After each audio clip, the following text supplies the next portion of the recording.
It's not very often, but every now and then it becomes kind of hard to hit the record button and get going.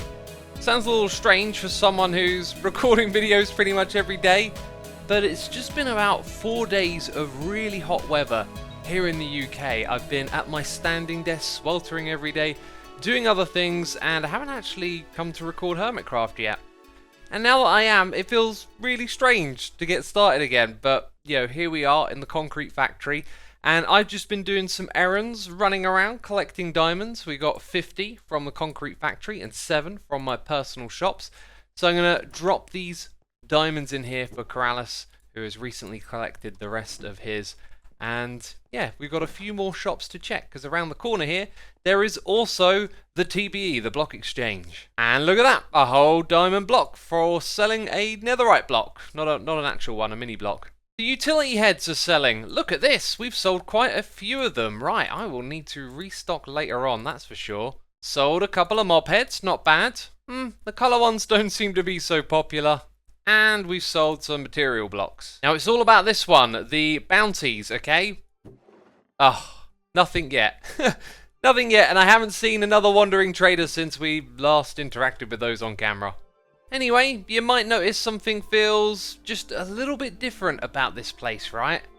No, it's not the turtles. The turtles are still there in their same position. It is the grass. The mycelium has been moved. Well, it's been removed by Good Times with Scar. Check it out, the entirety of this place. Not the entirety, apparently over there there's still mycelium. The majority of this place has been converted from mycelium to grass, and it makes the whole area look a lot brighter, but it still doesn't feel quite right. I think it might be these mushroom trees that have been left behind that just make it all feel a little bit odd. But this place is changing, and all the grass was put together by Scar, who is our mayor this season, and has been putting together some beautiful path designs over here leading up to the town hall. And yes, those are diamonds hanging from the trees. What a beautiful touch. Such a brilliant idea. We have diamond trees here on Hermitcraft now, and this is the area where we're going to have a jobs board, although apparently there's Hermitland rules, and there it is, the Hermitland jobs board. That's spelt wrong, isn't it?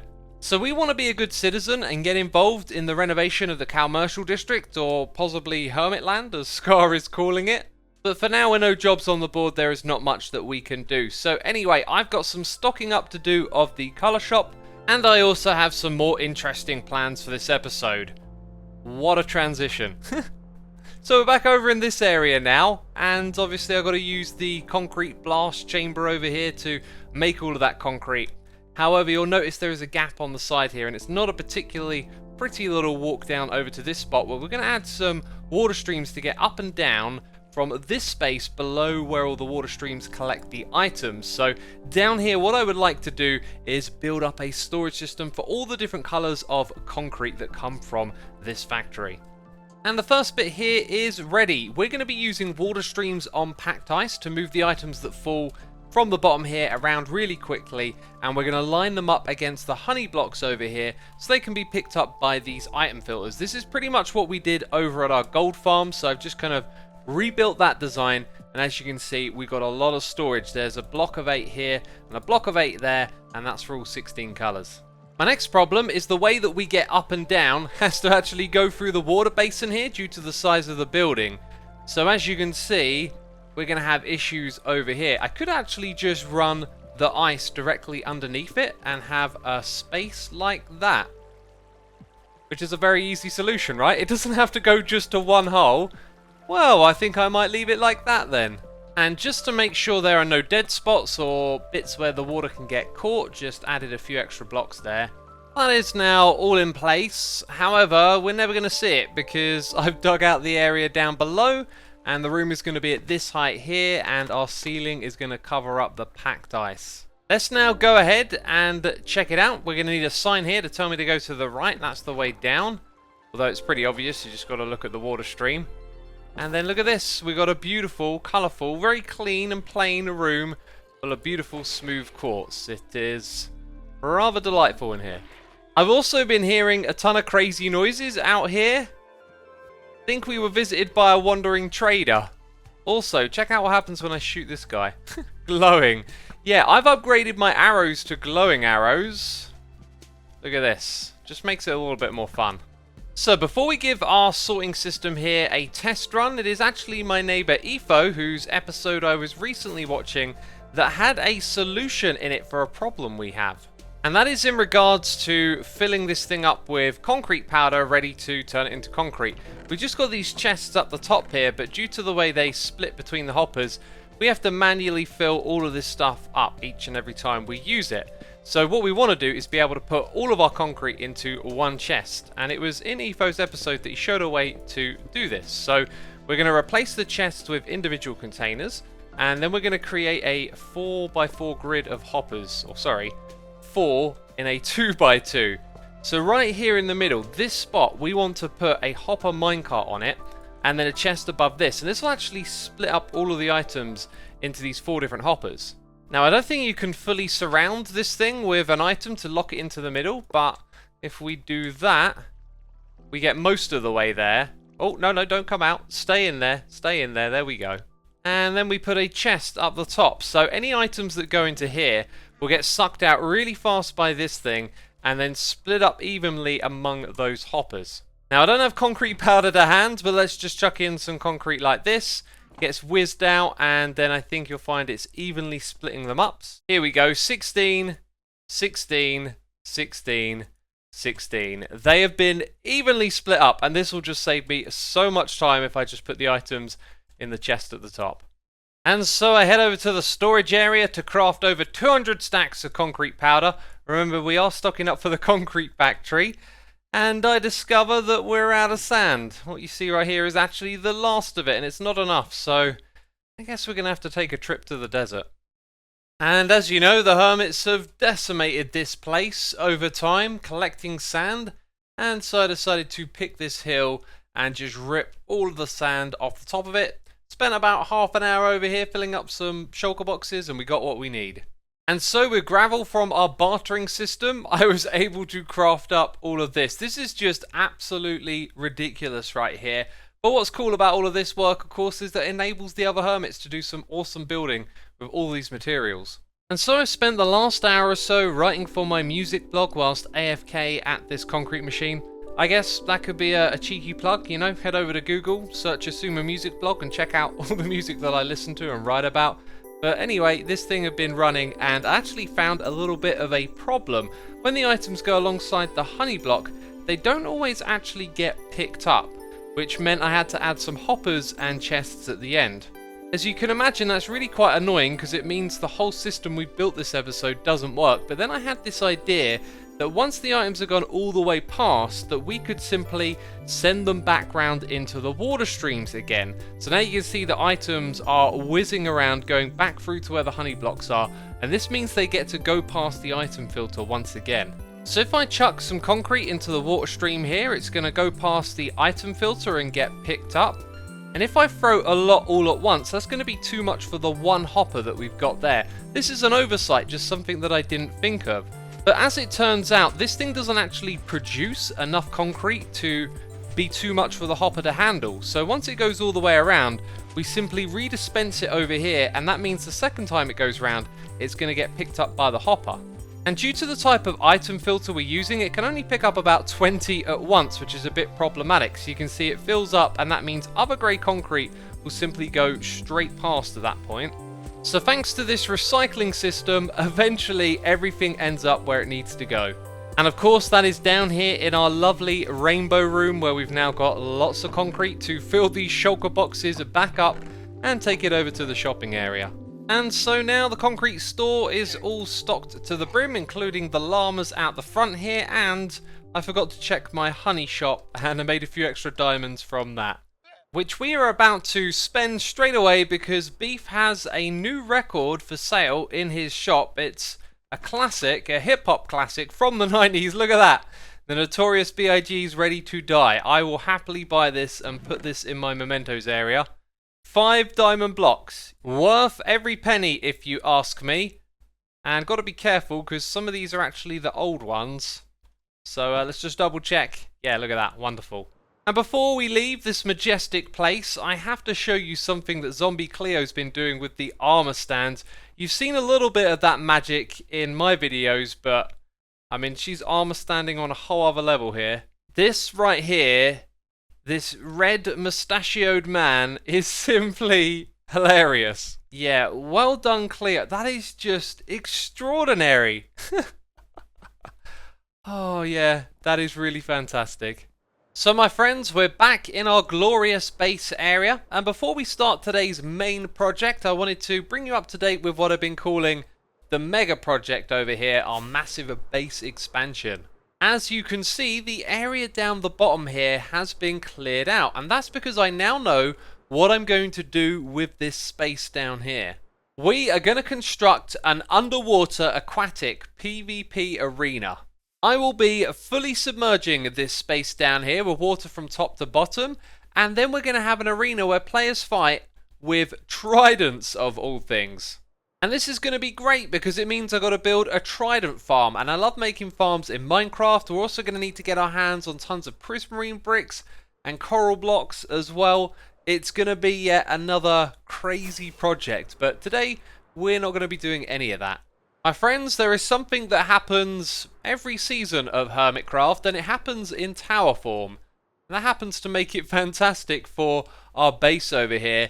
You might notice that I've kind of cleared out a little bit of space around here. It doesn't look like a lot.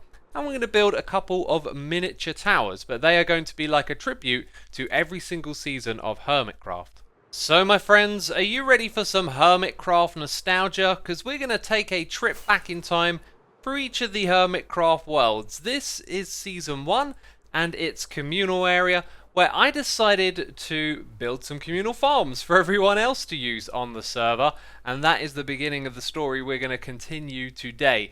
This in front of us are the Melon and Pumpkin towers. I believe the redstone here still works to this day, right? Don't let me down. Look at that. Melons and pumpkins delivered right to these spots. And now, Season 2, where things are considerably more interesting and on a grander scale. This is going to be a common theme as we go through the Hermitcraft worlds, but again, we're in the communal area and carrying on the tradition, right at the heart of it where Mumbo built this courtyard, we have a melon tower over on this side of a very similar design, a pumpkin one over there, and so as we head into Season 3, you know what we're going to be seeing next. Remember that sense of scale we talked about? Well, Season 3 was amplified, and the things we built in this area together, my goodness me, we've had some fun times over the years here on the Hermitcraft server, and those communal pumpkin and melon towers were built by Mumbo this season, and he built some micro ones down here at the heart of the communal area on the ground, and I believe, once again, it's the very same design. And I've got to admit it, I actually thought that these towers were only built at my base this season, so I had some here at the base for personal use, and there were some communal ones as well. Also, Season 3, I think, had the best nether tunnel ever. Look at this, it's gorgeous. And the redstone, oh, I love this contraption. Yeah, look at that. And you can simply walk on into it as well. Oh, so very cool. And this season, we also had a ghast as a chandelier. Nope, that is not a joke. That is just chilling out over there. Now, I've got to admit, my memory of Season 4 and Season 5 are a little bit foggy. I know I didn't build these farms myself, but I was sure someone did on Season 4. And that person was actually Mumbo Jumbo, although this time a little less spectacular. They're kind of built under the ground down here, but again, same design every season of Hermitcraft. Now, it would seem my premise for this episode that it happens every season of Hermitcraft might be a little bit faulty, because over here in Mumbo's base, he didn't actually build the towers. I always thought he did this season, but he didn't. And maybe someone else did. If you know that someone did this season, let me know. But the pumpkin and melon farms that he built over here were kind of different, right? And you know, everyone builds pumpkin and melon farms, but actually Season 5, it would look like didn't have this design.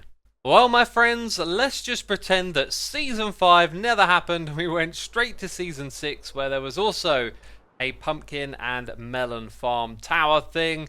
And I just love this because it feels like such a special part of Hermitcraft history, one of the first farms that we built, and apparently it's been on every season, although maybe not season 5 as we've learned. But here it is again, the design inside of this tower. And speaking of towers, I've kind of forgotten that we actually built a ton of them last season, and we've been repeating ourselves a little bit, somewhat, although obviously the theme we're doing this season is kind of different out there in the jungle. But yeah, a lot of towers I've been building. And so you know the deal, we've got 2 more of them to build. They're not going to be that big, they're going to reside in this space over here. So I've got some resource gathering to do, and you know what, you're probably hearing the music already.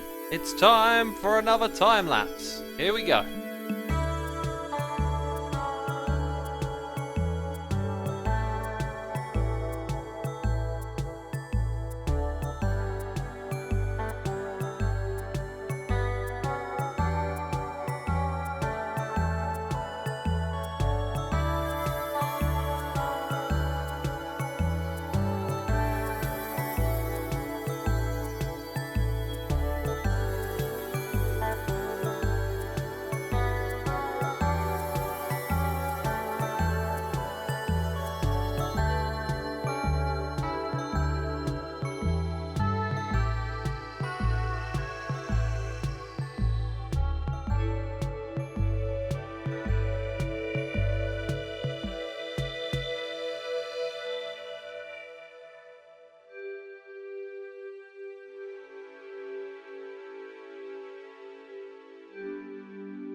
So there you have it, and now that you can see it with everything else around, you'll probably be thinking they're not that big. And you are absolutely right, these towers are dwarfed by the other ones. They are the smallest, the shortest, and I kind of wanted them to be that way. So when I designed these, I had a few things in mind. Minimalism, simplicity, and effort. I really didn't want to spend a long time designing these because I wanted to build them small scale, as the farms that go in them don't need to be large scale. And so I started with a base structure, just a white concrete square, and then managed to build some color into that and some cyan structure blocks around the outside, and then eventually found that lighting on these things kind of looked good because I was actually building it on the plot world at night time, and so it became obvious that lighting would be a thing. And as you can see down here, there are like end rods tucked away, so it gets illuminated really well at night, and I'm hoping I'll get the opportunity to show you that. So here we go, darkness is descending on the area, and all the towers have some form of illumination. It looks really cool at night. And here it is from the side, and a much better viewing angle is the front over here. And then from the desert, it looks pretty cool as well. I'm very happy with how this looks, but now we've got to focus on what's going on at the bottom. So the scaffolding is obviously temporary. What I want to put down here is a platform that's slightly elevated off the floor of the jungle. And as you'll imagine, it's going to have a path running across the front of it, which will go off to connect with that tower, and also go off to our creeper towers. And so here it is, a big fat platform down the bottom, made out of the greys we've already been used. There's some shroom lights down here. I just kind of need to grab some leaves and fill in the area around it. Oh, and the path is going to be on the opposite side because of the way the land is around this platform. It means that we can drop the path down and have it go right across the front of this thing, which I think is going to be kind of nice to walk up to and glance up at these towers. Something like this. So we got the foundation of our path. I've started to put some leaves in and around the edges, and then there's a lot of work to send it in both directions and hook things up. And I tell you what, I've been really disrupted this week with the heat wave here in the UK. It's been unbearable to be at the PC at certain times, so I haven't really been able to get done as much as I would have liked, right? Including the farms themselves. I mean, they're not even built. So my plan is to take care of more of this stuff on the weekend during live streams, and then the next episode I'll be able to say, hey, all that stuff over there is finished, and I'll show you it. And hopefully I'm streaming both days this weekend if all goes to plan. So be sure to follow me over on twitch.tv/Xisuma, and hopefully you'll be able to join me finishing up those projects. So I wanted to bring you up to speed with a couple of things in Cubfan's base. And I believe he's now moved his portals to this tunnel, but I'm not sure. I think you can go lower down in this hub. Ah, okay, so this thing at the side here lets you go down to an underground part of the hub, which I wasn't aware of. And you pick up a potion of fire resistance. Do I hop onto the strider? Take it in stride. Oh yeah! I haven't done this yet, really, have I? I also seem to not be able to move anywhere. That is because I need a fungus on a stick, and there's one right here. That is the way you make a nether tunnel. Look at that. It's not particularly fast though, but it's certainly enjoyable. Look at all these striders hanging out over here. Do you want a piece of my fungus? Yeah, look, it's following me. Now I'm going to have all of them following me. Jeez. So anyways, this is what leads to Cubfan's base. And he has added yet another minigame, which unfortunately I don't have time to play today. But I believe the results of the previous game are in, or at least I know the creeper head is not going to be mine. Look at that, it's gone. So we got a score of 5, and I thought that was great. And look at this, Vintage Beef, Stage 6. We've been beaten. And so while we're speaking of competitions and games and whatnot, 2 more rounds of the standoff tournament have taken place. Joe Hills and Corrales played, and Joe was the winner in that one. And Jevin and Impulse, and Impulse was the winner in that round. So, 1 more match to go, and we move on to the semi-finals in the standoff tournament. I'm excited for it. I hope you've been enjoying watching the other Hermits play their rounds of the games. And my friends, we're going to wrap up this episode right here. I hope you've been entertained today. If you were, be sure to leave a like and support the channel. As always, thanks for doing that. And I'll be seeing you real soon with another episode of Hermitcraft. So, ciao for now. Bye-bye.